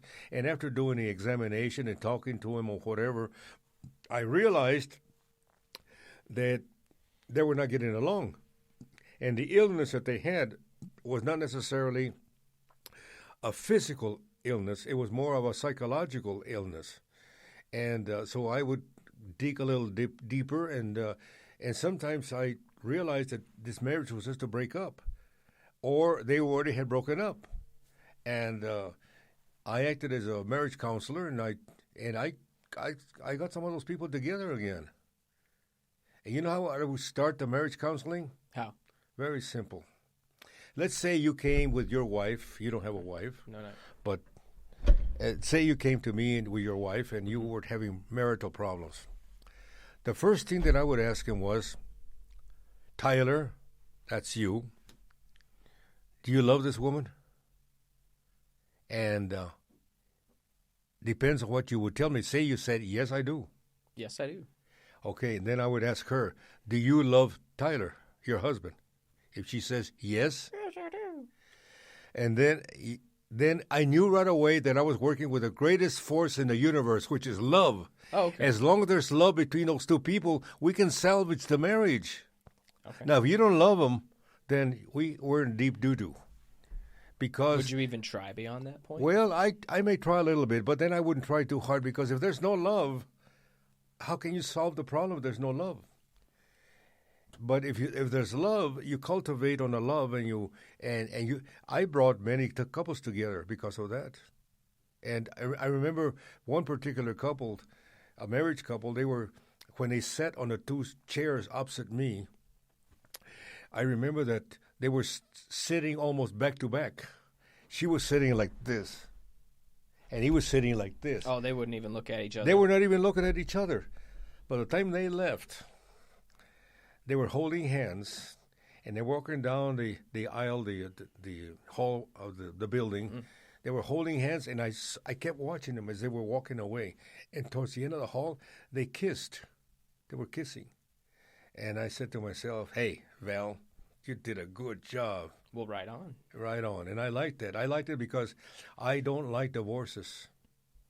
Why don't you like divorces? They happen, and sometimes it's necessary. I'm not saying they're not necessary, but for the most part, I don't like divorces. I feel sad when somebody tells me I got a divorce or I'm going to get a divorce or whatever, because why? You started out with the premise that you love that person, I mean deeply, in order to marry them. And all of a sudden, 5, 6, 10, 15, 70, 10 years or whatever, you're not getting a divorce? What are you smiling? 5, 8, 70, 13, well, 20 years, however many. Whatever time period it is, it makes me sad that all of it, then they're getting divorced. What about all the time they put into that marriage? People change. What if you learn some of those secrets that they never told nobody? Then maybe you gotta. If you love that person and you learn their secrets, as long as the secrets are not very malicious or something, you might look over them and you might accept them. Nobody's perfect. You start with the premise that nobody is perfect. If I start digging into your life, I might find things that are disagreeable, or you with me. But if you don't dwell on those disagreeable things, and you dwell on the positive, all of us are a combination of good and bad. But if the good overwhelms and is much, much greater than the bad, hey, we're a good person. Do you think trying to be a good person, you personally, do you think trying to be a good person kind of protects you from bad stuff around you? Trying to. So, do you think, being good, maybe almost like karma, creates almost a bubble of stuff that might, protect you through all the bad that you walk around in life? We were talking about Hat Man last time, and I think you got away from him, and it might have been because you try to be good all the time. Do you remember the spooky story we had about the guy in the top hat, or the guy in the fedora hat at the foot of your bed? Oh, yes. You're expressing how you love your family so much, you love your wife so much, or you would die for any of your kids, and obviously there was this intruder in your home, which poses some pretty big security risks. And who was this person, right? And Do you think that maybe something could have gone wrong if you were a bad guy? Do you think that situation could have escalated? I don't know, but I don't know. I want to know a little bit more about the Hat Man, if that's okay. Go ahead. Was he a company? Explain to him what it was to begin with. Well, I did some digging. You told a story last week about a shadowy figure in a hat, a fedora, and you said a trench coat too, right? You said he was wearing a trench coat too? He was wearing a trench coat. He appeared to me, well, at least that's the way I saw it. One night about 1, 2 o'clock in the morning, my wife and I were sleeping, and I happened to open my eyes, and in the foot of my bed, I saw a man with like a trench coat, and he had a hat, like a fedora, like those hats that Sinatra used to wear a lot. And I saw him just standing there in the foot of my bed with his hands in the pockets of his trench coat.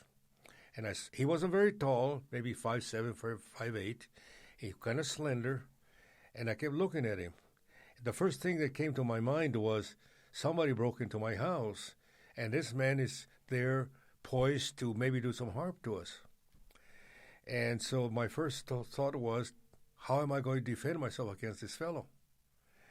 And so what I did, then I said to myself, Self, maybe you're just dreaming this thing. So just close your eyes and see if, when you open it again, if this person would go away or this figure would go away. And I closed my eyes and I contemplated for maybe a couple of 2 or 3 seconds. And when I opened my eyes, there he was standing again. He hadn't moved, but he was standing in the feet of my bed. So I decided I was going to defend myself because I didn't know what his intentions were. Right, you're ready to fight for you and your family. I was ready to fight to defend my family. My wife, first of all, she was right there, and my rest of my family because my children were sleeping in the other rooms. And I thought for sure this person had gone into my house. So I said, what am I going to do? So the first thing that I did, I put my hands underneath the covers like the blankets like this underneath, and I said, what I'm going to do, I'm going to throw them at him like this and kind of blind him, if you will, and then I'm going to come to the side of the bed and either hit him physically or in some way defend myself against him. And then I'm going to throw the light switch because the light switch was right there. And that's exactly what I did. I put my hands underneath the blankets like this, and I threw him at this figure like that. And then I jumped to the side of the bed, and I threw the switch on, and there's nobody there. Was it real or not? I do not know. I think it was real because I did a little looking, and if anyone wants to confirm if they have any of their own personal accounts, this, what you described, is called Hat Man. And people around the world have they seen him before? There has been, and a lot of times this Hat Man is accompanied by 2 figures, one on his left and one on his right. But it spooked me because I didn't know about him. God, I got a little chills now, too. I'm getting chills all over my body when you're telling me this. A lot of people have seen this guy. So, like, I want to investigate this a little bit more because this has only happened to you once, right? Once. But let me say this. It's the most amazing thing. I told this story to my grandson, because he lived in our home for about 10, 12, 13 years. I was telling him the story about this. This is a known story that I've told the family a long time ago. And he told me he saw him. Oh, so one of your family members saw this happen. He said that he claims he saw this man with a trench coat. And the reason why, you know what he looked like? Like my grandfather. On my father's side, my paternal grandfather, because he was kind of short, wore that type of a hat, and he used to wear like overcoats because he was raised in Colorado, northern Colorado, in Greeley area, and it was very cold over there. And but it's funny, I by this time I was 35 years old or so, and I had never met. I had not seen my grandfather since I was about 6 years old. I don't know if it was your grandfather. What? I don't know if it was your grandfather. I don't know. I suppose, I thought that maybe it was, if it was a phantom or a spirit or something, I thought maybe it was my grandfather, but it could be anybody. It could be a what do you call, figment of my imagination? What do you call this? Yeah, but I don't know. It could be my just imagination. I don't know. It could be a bad dream. I don't know. It's remarkably But I remember that I saw this person or this figure, and I was a little scared. Have you ever experienced any miracles? Like almost as clear as that story, but like just a clear miracle, like something you can't explain it. Maybe you're about to get hit by a car and it wasn't there anymore. You got me thinking here. Because I don't know. Miracles. We were off on this topic of love and people coming together, and I think this force, I don't know, if you carry this force with you, it might protect you from some of the bad things. I had, I don't know if this is a miracle or not, but I checked with my priest one day. He told me, he says, I told him the story, and he said, "Do you believe this story, Father?" He says, "Yes, I do. I do believe your story." He says, "It's never happened to me." He says, "I'm a priest, but it's never happened to me, but I do believe your story." And I'll tell you the story. Okay.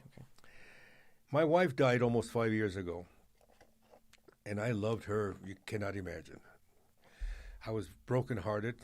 I still am to a certain extent.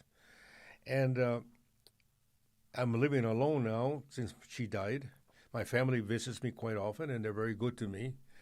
But I would cry a lot. And I have a picture of my wife on the wall as she walked from the kitchen and the dining room into the den. And I would pass by this picture, and I would talk to her sometimes. "Hey, hi, babe." You talk to her image on the picture? In the picture, to the picture. But many times I didn't talk to her, just go from the dining room into the den area.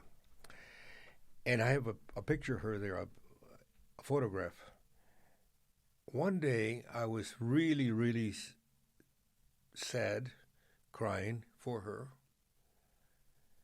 And as I was going from the dining room into the den, I smelled a very, very strong perfume.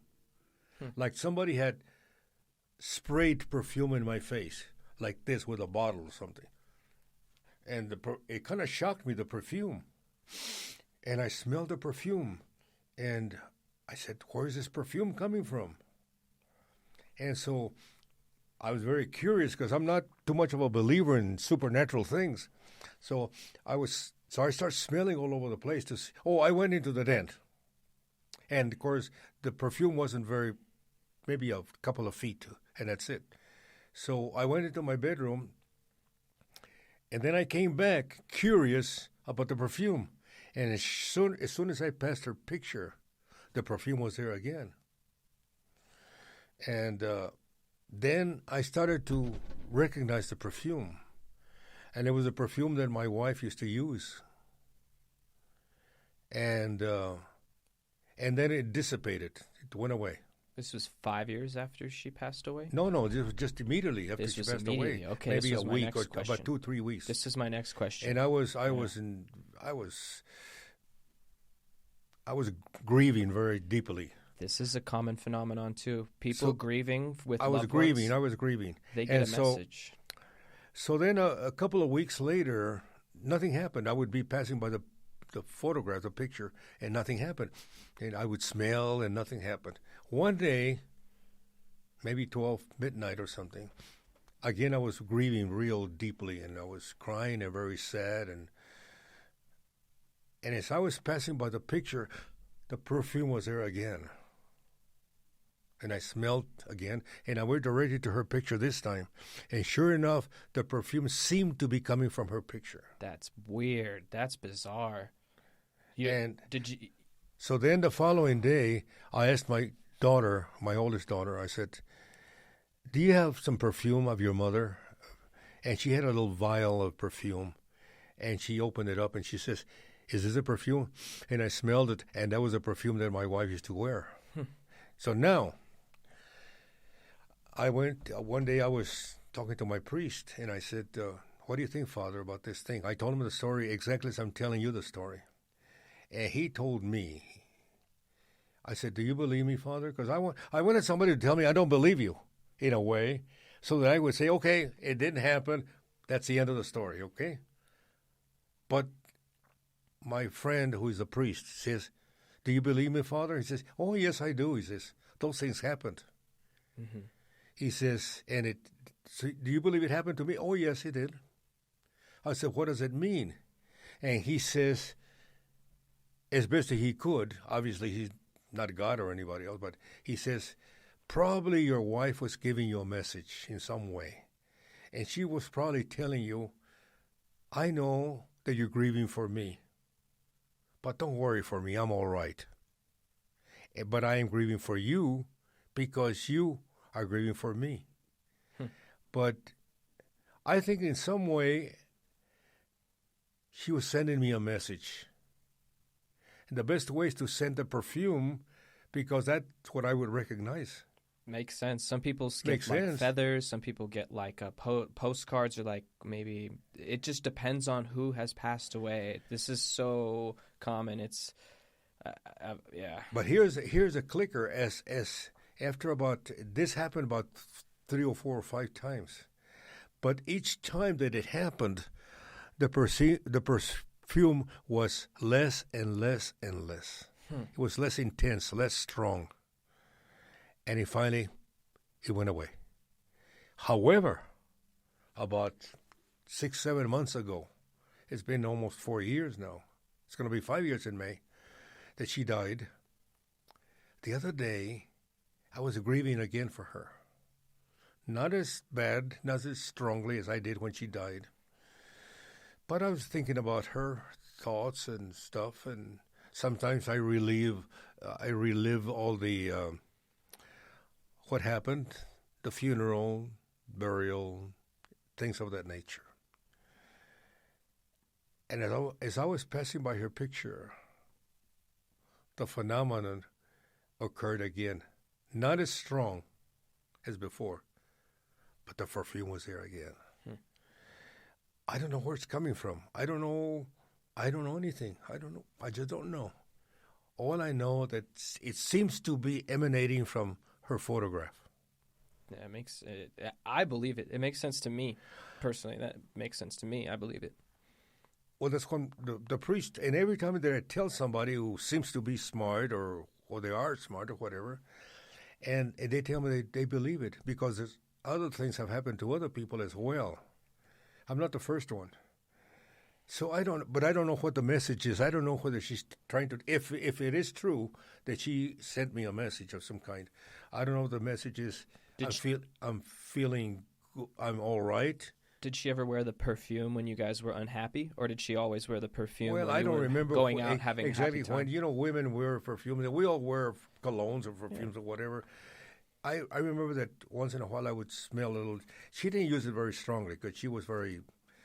Some people wear a lot of perfume. She didn't. It was very subtle, but within that subtlety, I still recognize the perfume. Does the perfume make you feel happy? Does it bring back happy memories, or does it make you sad? No, not really. It doesn't bring me either bad memories or good memories. It just reminds me of her. Maybe that's all the message is. But I'm saying to myself, if it is true that's coming from her, is she giving me a message? And if so, what is the message? I would tend to think that if it is a message, I would tend to think that the message might be that she is all right, that she's in another dimension, and that maybe she's concerned about me, that I've been grieving for her. That's what I think, or at least I want to believe that that's the message. Other than that, I don't know what she would. I don't think the message would be negative, because she was not a negative person, and I'm not a negative person, and I'm a good person. She was a good person, so why would the message be negative? It has to be positive. Yeah, perfume to me sounds like, hey, let's go out dancing. Hey, we're going to go have fun with some people. Like, perfume to me is good memories associated. Well, perfume comes from flowers. Yeah, and flowers and Some comes from stuff like skunk and like animal glands and like a lot of the French get freaky with cologne. Most are flowers. In fact, as the story goes, our mother, La Señora de Guadalupe, which appeared in Juan Diego in Mexico, and El Cerro del Tepeyac, when the Virgin Mary appeared to Juan Diego the Indian, she was surrounded by flowers. And the story goes that when he unfolded the covering he had, I don't remember what it's called, La Milpa or Tilpa or something like that. I wanted to research that. And when he went and told the Archbishop about it, and he unfolded this thing, the flowers were real, and flowers fell out of the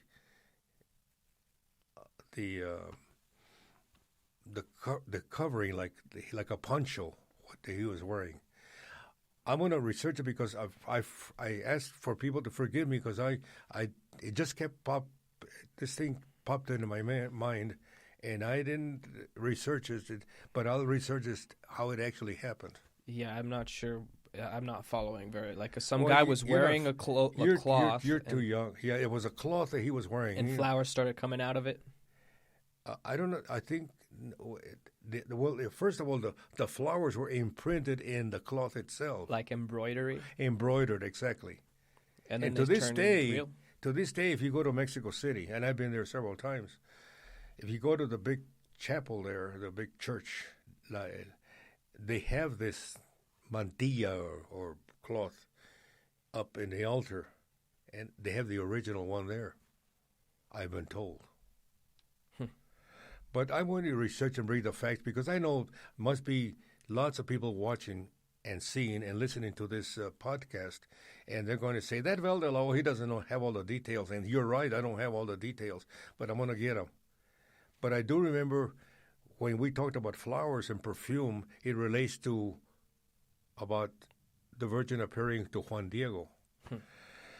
Miracles. But in the end, I don't know anything. I'm not that smart. I don't know. No, but these are your first-hand accounts, right? This is you can't. If it happened to you, that's not. The priest did tell me, and he could be wrong himself, but the priest told me. He says, this is something that a miracle. You were talking about a miracle a while ago. It's possible that was a miracle. It's possible that it was something divine. It's possible. Whether it is or not, I do not know. The strange thing about this man, this priest that I was telling you about, to me, he's a holy man. He's a very good man. He's not perfect. None of us are, but he was. I respect him. I love him. A lot. And he said to me, "You're very fortunate, Val." I said, "Why, Father?" And he says, "Because nothing like that's ever happened to me." And to me, he says, I construe it as being divine. And even though I've been a priest all my life, he says, it's never happened to me like that. You're very fortunate that this thing happened to you. So, I mean, that's never happened to me. I've never grieved that hard for a loved one, so I can't attest to that. But I know someone personally who has had that type of experience. Yeah, so. Well, it's a grief that you cannot fake grief. Either you feel it or you don't feel it. And in my case, sent me for a loop. In fact, I almost died the following day. Like suicide or heartbreak? No, heartbreak. I was dying from grief. I did not know it, but all of a sudden I couldn't walk anymore. And my family took me to see my primary doctor, and he took an EKG of me. And he was reading the EKG like this. And all of a sudden he says, "Oh my God," he says, this is what he said, the doctor. "Oh my God," he says, "you have a heart stoppage. Your heart is stopping." My pulse was going real low, like 20, 35, whatever it was. It's supposed to. BPM. I was dying. That's low. Very low. I don't know exactly. I'm picking that number out, but I think, but it was very, very low. That's why I was dying. And I said, He said, I'm going to have to put a pacemaker in you right away, he said. And I said to myself, I said, doctor, I said, can't you wait till tomorrow so I have to go pick a casket for my wife. That's what I said. Because my daughters were out there already picking a casket. I want to go join them so we can choose a casket for my wife. Mm-hmm. And he said, you cannot. He said, well, then tell them. Now listen to this. It was kind of sarcastic, but it was good he told me this. He says, well, then call them and tell them to pick 2 caskets. He says, because you're not going to be alive within the 5, 6, 7 hours. Dang. You're dying. Whoa. And I said, what am I dying from or of? He said, you're dying of grief. And grief is killing you. And later on I found out that a lot of people die from grief. Lots of people. It's so great, it overcomes you, and you die from grief. A lot of people there's all kinds of people, husbands or wives or daughters or mothers or whatever, that the other person, the survivor, dies of grief. And I was dying of grief. I even remember reading a story of a man who got locked in a freezer. And he had a notepad and a pen, and he knew he was going to, or he thought he was going to die because he was going to freeze. So he started writing, these are my last words, I'm going to miss everyone. Is this a joke? No, well, it's not a joke. It could be a fake story, but it's a story that I read. And he was writing his last words on the paper, and he died in the freezer. And then the next morning, when the new employees came in, they were astonished because it was like 45 degrees or something. It was not near freezing, the actual temperature of freezing. So this guy, through negative thinking, had convinced himself he was supposed to be freezing to death, and his essence literally gave up. And people found him in the freezer dead the next morning. And if he had maybe thought of it different and been like, I'm going to get through this, I'm going to survive through this, he very well may have made it through. You know, I believe that. I told somebody one day, and they didn't believe me because I've tried it myself. When you're very cold, for example, and you're shivering, you say, oh, I'm cold. Just say to yourself, I'm not cold. I'm not cold. You really believe that someone can just think, don't be cold, and then that fixes it? Yes, you can. I believe that 100%. This is a perfect point. There's a guy out there. He's super popular. His name is Iceman Wim Hof, and he takes ice baths. And I guess there's a little bit of science he talks about, too. It's just a short Instagram clip. Okay. Create. So he talks about, what is that, noradrenaline? So you can put headphones on or not. It's your choice. But he got a lot of videos of himself dunking himself in the ice bath water. Noradrenaline, 540% more. Noradrenaline up. Dopamine, 250 to 300% more. About 2 to 3 times more dopamine. This will battle effectively your mental disorder. This guy claims depression, bipolar, or any other coming to you. Yeah, he claims that you can get back help your mental well-being. I believe that. It's into you yourself. What is the word I'm thinking about? The phrase. It's the phrase. It's mind over matter. Mind over matter. Mind over matter, and because a lot of people accomplish great things, physical inventions, whatever. Even that man there. Air balloons. Yes, but it's the mind who does it. Abraham Lincoln said one time, and I was reading one of his stories. He says that before you accomplish something, you have to dream about it. You have to think about it. I know for sure, in my case, that I've had a problem. And during the day, for example, I keep worrying about it. And finally, I go to bed. And about 2 or 3 o'clock in the morning, there's a solution. There's a solution. Mind over matter. And the subconscious starts to work, and it finds the answer. So I think that I was telling you the other day, I was telling you just a moment ago, if you are real cold, and I'm not an expert in this either. I'm not an expert in anything. No, yeah, you totally mentioned this. We weren't talking about this today. You said we were cold last week, remember? Yeah. No, I'm just playing. But if, no. But if you're cold, just say to yourself, "No, I'm not cold. I'm not cold." I'm going to test this out too. I'm about to take some ice baths. And your Well, don't go to an extreme either. but if you say to yourself, "No, I'm not cold," and your body kind of loosens up. I don't know why, but I've done it to myself. I'm not cold, and just shake a little bit. It's the same about being sick too. If you go to a doctor and they tell you you're sick, you're gonna die, this and that, and you might start believing it a little bit more. Sure. If they tell you can actually healthy. heal yourself in many ways. I've been sick sometimes. I've had something, and then I say, I kind of talk to myself, and I kind of scold myself. I say, Val, for God's sake, you're not sick. You just think you're sick. Now get well and go up there and rake the grass or do something. And you know what? I get well. You're still here. I get well. That's you start thinking that you're sick. Before you know it, you are sick. But think the opposite. Think you're well, and you will get well. I believe that. There's a lot of research and science going into the actual process of positive thinking, negative thinking, how thinking like that does change your perception of reality, and therefore you interact with that reality differently. You think negatively, you're going to treat reality in a negative way. By the way, talking about reality, what is your name? My name is Tyler DeLaO. Okay. And your name? And my name is Val DeLaO. And the reason why I'm saying that is because if they have just tuned into this podcast, if they tune in, I want them to know who are these two clowns who are sitting here pretending that they know something. Yeah, you can find us on all major social media platforms at delaostudios. That's DELAO Studios, or Riches and Rags Podcast, Twitter, Instagram, TikTok, YouTube. We'll throw up a credits page here in just a moment as we close the episode. How can they contact us? If people wanted to contact us in some way? Good point. We have a Discord channel. We have a link that's in the credits as we're going to be rolling it. Again, you can type in Riches and Rags. Our email is delaostudios@gmail.com. So you can email us in that way.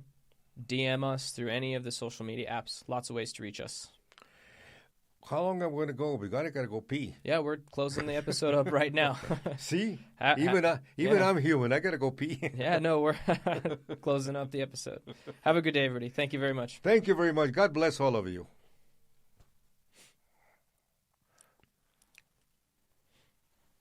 I lost my phone.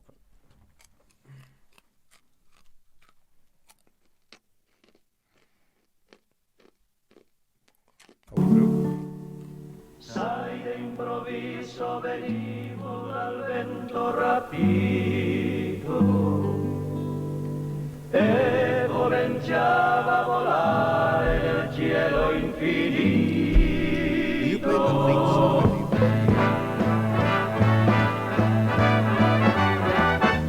Volare, oh, cantare, oh, nel blu dipinto di blu, felice di stare lassù, nel blu dipinto di blu, felice di stare lassù. E volavo, volavo felice più in alto del sole, ancora più in su, dentro al mondo pian piano parriva lontano da giù. Una musica dolce suonava soltanto per me. Volare, oh, cantare, oh, nel blu dipinto di blu, felice di stare lassù, nel blu dipinto di blu, felice di stare lassù.